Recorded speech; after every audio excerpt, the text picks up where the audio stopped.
तो आज हम बात करने वाले हैं दिल्ली के एक बहुत ही हाई प्रोफाइल मर्डर केस की, जिसमें एक ब्यूरोक्रेट की बेटी की हत्या कर दी गई। हम पुलिस ब्रीफिंग से मिली जानकारी के आधार पर इस पूरे मामले को समझने की कोशिश करेंगे। ये एक ऐसी खबर है जिसने हर किसी को झकझोर कर रख दिया। तो आखिर हुआ क्या था? चलिए समझते हैं कि ये सब कैसे शुरू हुआ। कहानी की शुरुआत होती है एक बेहद ही चौंकाने वाली खोज से। एक परिवार के लिए जो एक आम सुबह थी, वो देखते ही देखते एक भयानक त्रासदी में बदल गई। तो हुआ ये कि सुबह सुबह माता पिता वॉक और जिम के लिए निकले थे। जब वो करीब 8 बजे घर लौटे तो उन्हें अपनी बेटी घर की ऊपरी मंजिल पर बेहोशी की हालत में मिली। वो उसे फौरन अस्पताल लेकर भागे, लेकिन तब तक अफसोस बहुत देर हो चुकी थी। सुबह करीब 8:45 बजे पुलिस को इस घटना की जानकारी दी गई, और जो शुरुआती जांच में वजह सामने आई वो वाकई दिल दहला देने वाली है। पुलिस ने बताया कि मौत का कारण गला घोटना था, और इसके लिए किसी और चीज का नहीं बल्कि एक फोन चार्जर का इस्तेमाल किया गया था। अब जैसे ही पुलिस जांच में जुटी, शक की सुई लगभग तुरंत ही एक शख्स पर आकर टिक गई।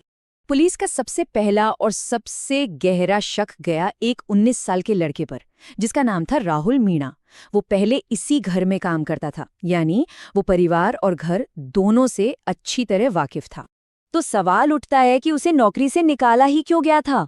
वजह कई थी। उसे इस घटना से करीब 1.5 महीने पहले ही काम से हटाया गया था। उसकी आदत थी दूसरे स्टाफ से पैसे उधार लेने की। वो ऑनलाइन गेम्स का आदी था और लिया हुआ कर्ज कभी चुकाता नहीं था। लेकिन यहाँ एक बहुत बड़ा सवाल खड़ा होता है। जब परिवार घर पर था ही नहीं, दरवाजा भी बंद था, तो फिर वो घर के अंदर आया कैसे? इसका जवाब छिपा था इस बात में कि वो घर के राज जानता था। उसे पता था कि घर की एक एक्स्ट्रा चाबी कहाँ छिपा कर रखी जाती है। बस उसी चाबी का इस्तेमाल करके वो बड़ी आसानी से घर के अंदर आ गया।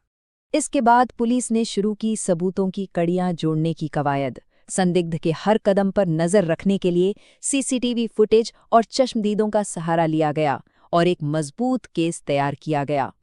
और पुलिस के हाथ लगी एक बहुत ही अहम सीसीटीवी टाइमलाइन। देखिए, फुटेज से पता चलता है कि आरोपी सुबह 6:39 पर घर में घुसता है और ठीक 7:20 पर वहां से निकल जाता है। ये टाइमिंग उसे सीधे सीधे क्राइम के वक्त क्राइम सीन पर साबित करती है। लेकिन पुलिस के हाथ एक ऐसा विजुअल सबूत लगा जिसने केस की तस्वीर और साफ कर दी। सीसीटीवी में साफ दिख रहा है कि जब आरोपी घर में दाखिल हुआ तो उसने सफेद पैंट पहनी थी, लेकिन जब वो बाहर निकला तो उसकी पैंट का रंग काला था, और उसके हाथ में एक बैग भी था जो आते वक्त नहीं था। तो देखिए, सीसीटीवी फुटेज जिसमें उसका आना जाना और कपड़े बदलना कैद है, चश्मदीदों के बयान, इन सबको मिलाकर पुलिस के पास एक बहुत ही मजबूत केस बन चुका था। और इन्हीं सबूतों की बिना पर आरोपी के खिलाफ रेप, मर्डर और रॉबरी का मामला दर्ज किया गया।